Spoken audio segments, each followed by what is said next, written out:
আচ্ছা ভাই, কিস্তিটা কি একটু অন্যভাবে দেওয়া যায় না? ও আচ্ছা, অন্যভাবে দিবেন? ঠিক আছে ভাবি, দেন অন্যভাবে, সমস্যা নেই তো, দেন দেন।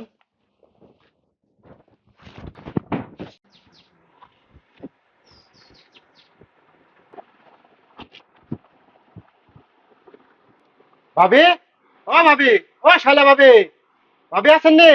ও, আপনি? হ্যাঁ আমি। আসেন ভাই, ভিতরে আসেন। দেন। না ভাবি, ভিতরে যাবো না, আপনি কিস্তি টাকাটা এখানেই দেন। আসেন, ভিতরে আসেন, না একটু ভাবি, চা ভিতরে নাস্তা যাবো না, দেই, চা নাস্তা খান। আপনি টাকাটা এখানেই দেন আরে ভাবি। আসেন ভাই।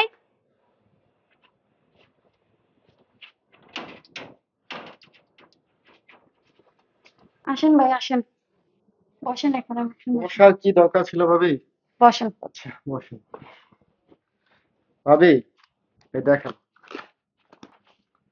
এই দেখেন আপনার 4 মাসের কিস্তি বাকি। এগুলি কি মাইনে নেওয়া যায়? আমাকে উপরে জবাব দিতে হয় না? আমার নিজের পকেট থেকে টাকা দিচ্ছে, এখন কিস্তি কবে দিবেন?